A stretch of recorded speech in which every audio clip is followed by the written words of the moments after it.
All right, here I am at the Ford Avenue Railroad Crossing in Wyandotte, Michigan. Now, I decided to come on over here and do a retour of this crossing for 2023 because I thought I kind of messed up on my other video anyway. And this crossing is another iconic crossing owned by the CN Shoreline subdivision, the CN Flat Rock subdivision, and the Conrail/NS Detroit Shoreline. And yes, this was filmed by Owens 32 in the past a bunch of times. And as you can see, there's quite a few, original elements that still remain over here, and it's definitely a cool crossing, and I got it in action a few times before, but all that good stuff. So yeah, I'll go ahead and explain the details as I go on, so let's go ahead and get on with the tour. So for the first signal, this has a Harmon cantilever, and here's the emergency information and the down number for the CN Shoreline sub, and the down number is 867590V. And yeah, pretty neat stuff to see here. And for the gate mechanism, this has a USNS Model 95 gate mechanism, which back in the Owens 32 days replaced a Safetran Model S gate mechanism that kept breaking, and this is sitting on a Safetran base. And for the mast lights, this has one and a half pairs of Harmon 12 by 20 inch incandescent light heads with dialight LEDs in them, and one Safetran 12 by 20 inch dialight LED light, all sitting on a Harmon light bracket. Quite the interesting variety of lights. And you can see one of the Harmon lights have a Safetran visor on it. And for the overhead lights, which is the very legendary part, one of the original things that still remain, are two pairs of Harmon 8-inch lights, as you can see, sitting on a Harmon light bracket. Yep, these are all original. These are pretty rare too. Harmon 8-inch lights, you don't see those anywhere anymore. Well, you see them here. And for the bell, which sits right on top of the gate mechanism, is a General Signals Type 2 electronic bell. As you can see, it's pretty low. I can touch it. Or this could be a Type 1.5 due to the screws on top, as you can see. But yeah, but it sounds like a Type 2 to me. It has that chip. And this gate also features some Ricoh LED gate lights, but no wing guard due to the short mast. So yeah, with all that said, and also unfortunately, I just missed a northbound shoreline train. You can see it going down there. So yeah, let's go ahead and move on to the next signal. So yeah, for the next one, so this one has a Safetran base, older generation, that is buried into the ground. And here's the emergency information and the dot number once again for the shoreline side. And if you look up here, there's an old Grand Trunk Western dot tag, as you can see. And then for the lights on this one, this has once again 1.5 pairs of Harmon 12 by 20 inch incandescent light heads and one Western Hayes 12 by 20 inch incandescent light head, with which all of these lights have Safetran dialight LEDs in them, all sitting on a Safetran light bracket. And for a bell, this has a Safetran Type 3 electronic bell. Now, one thing worth mentioning is the fact that this crossing right here is actually wired 99% correctly. Like, all the middle flashers are wired correctly, all the secondary or backlights are all wired correctly. But one weird flaw I have to say, is the fact that this bell right here does not ring for any other train unless it's a shoreline train. So this bell only rings if there's a shoreline train on this track. So yeah, but the backlights still do come on for, the main part of the crossing. So yeah, with all that said, let's go ahead and cross the road so I can show you guys the NS portion. So for the next signal, which is owned by the Conrail line, this is the northbound track. This one has a Safetran base, newer gen. And here's the emergency information, the dot number for the Conrail side, and the dot number is 511823E. And you can see some sticker emergency information right here.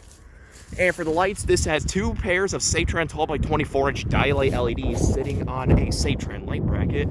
And for the bell, this has a General Signals Type 2 electronic bell. And I know this because this is a pre-2016 install, and these were installed in the Owens 32 days. Now, this crossing used to have a bunch of 8-inch lights and the GRS Lexi plastic lights in the middle flashers in the past, but they obviously got rid of them. And there also used to be a dead mechanical bell on top of that shoreline cantilever over there, but they got rid of that after they replaced it with that current GS Type 2 that's over there. So yeah, that's that. Moving on to the next signal, which is on the other one on the northbound track. This one has another Safetran base, and there's no emergency information, but right here there's a sticker one right here. Well, no blue tag. And for the lights, once again, has two more pairs of Safetran 12 by 24 inch dialight LEDs sitting on a Safetran light bracket. And for the bell is another GS Type 2 electronic bell. Pretty neat stuff, I have to say. So yeah, those were the rather basic signals on the northbound track. Now let's go ahead and move on to the NS/Conrail southbound track. So yeah, and also worth mentioning, all 4 of these signals run on their own flasher relay, or 2 of them, actually 2 and 2 run on their own flasher relay due to the wiring. So yeah, moving on to the next signal on the southbound track, Safe Trend base once again. No blue tag, but it has the sticker emergency information right there. And for the lights, has 2 more pairs of Safe Trend 12 by 24 inch dilate LEDs on a Safe Trend light bracket. And for the bells, another General Signals Type 2 electronic bell. So yeah, with all that said, let's go ahead across the street and tour up the final NS signal. Yep, on the southbound track. So for this one, once again, it's no different from the other 3. Has another Safe Trend base. And here's the emergency information, the blue tag once again, and also the sticker side. As you see, it says Conrail since River Rouge Yard. And for the lights, this has 2 more pairs of Safe Trend 12 by 24 inch dilate LED sitting on a Safe Trend light bracket. And the bell is another General Signals Type 2 e-bell. And just like Mill Street, in which I toured earlier, sadly this crossing barely has any bell variation, but oh well, it used to. So yeah, with all of that toured, let's go ahead and move on to the CN Flat Rock sub side. So this is where stuff gets pretty neat. So for this signal, this has a Harman base. And here's the emergency information and the down number for the CN Flat Rock sub, and the down number is 2580191Y. And if you look over here, there's another old Grand Trunk Western dot tag. And for the lights on this one, this has 1 pair of Harman 12 by 20 inch incandescent light heads and 1 pair of Western Colin Hayes 12 by 24 inch incandescent light heads, with all Safe Trend having Safe Trend dilate LEDs in them. And these are all sitting on a Harman light bracket. Pretty neat stuff. Quite the variety of like lights over here, or light heads. And for the bell, this has a low pitch Siemens electronic bell. Yeah, pretty neat stuff. So yeah, with all that said, pretty neat stuff over here. Let's go ahead and move on to the final signal of this crossing, which is the Flat Rock gated cantilever. So yeah, let's go ahead and move on to this one.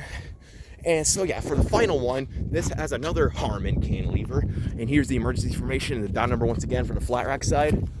And for the gate mechanism, which is the rare part, this has a Wabco Model 75 gate mechanism. Yes, and this is the only one that remains in the downriver area. There used to be a bunch of these around, just like the Transport Products gate mechs, but they replaced a bunch of them, but they kept this one. And this is sitting on a Wabco base, featuring some Rico LED gate lights. No wing guard though, so this might have a hard time, keeping itself straight. And for the lights, for the mast lights, this has 2 more pairs of Safe Trend 12 by 24 inch dilate LEDs sitting on a Harman light bracket. And for the overhead lights, has 2 pairs of Safe Trend 12 by 24 inch GE uniform LEDs sitting on a Safe Trend light bracket, which replaced some more of them Harman 8 inch lights in the past. And for the bell, this has a Safe Trend Type 3 electronic bell. Or an Invency's rail e-bell would be cool. So yeah, that right there is the Ford Avenue or Northline Road railroad crossing. Well, I call it Ford Avenue because the road changes to Ford Avenue right as you hit the first track. So yeah, here are the relay cases. Here's the CN Shoreline one sitting at milepost 6.65. You can see the Conrail one and the Flat Rock one, which is right over there. Actually, I'm sorry, this is the Flat Rock one, that's the Shoreline, and that's the Conrail one. Correction. So yeah, with that said, let's go ahead and take a look at the track view. Down there is heading south towards Vinewood Avenue, Oak Street, and Pennsylvania Road. You will find yourself in Riverview and Trenton as you go down. You can see how it curves, and you can see some vintage Y pattern signals that are approach lit. And down there is heading north towards Goddard Road, Antwine Street, St. John Street, and Emmons Boulevard, eventually towards the E-Course area. And you can see a couple of really old diamond signals that protect the BASF plant that crosses over. And yeah, pretty neat stuff. And that signal over there stays green until the train passes through it on the Flat Rock sub. So yeah, and let's go ahead and take a look at the track view of the Conrail side. These 2 tracks are nothing different. You could just see the 2 approach lit Y pattern signals, which turn on for a train whenever there's something coming out of River Rouge Yard. You can see Antwine Street and Goddard Road down there. Pretty neat stuff. And now let's go ahead and take a look at the track view for the Shoreline side. That's scary. I heard another horn. It's okay. I'll go to Oak Street and catch it if it is another horn. So, well, yeah, here is the south view. You can see a default blinking yellow signal heading towards Oak Street and Vinewood. And right here, you can see the old, well, not old, but the CN shoreline signals and gantries and interlocking signals heading towards E-course. So yeah, with all that said, this was the Ford Avenue railroad crossing in Wyandotte, Michigan. You can see some C-Track Sting train signs plastered to the sidewalks, which is cool, that I mentioned in my older tour. So yeah, with the correct history and information down. But yeah, with all that said, over and out. Catch this one soon again.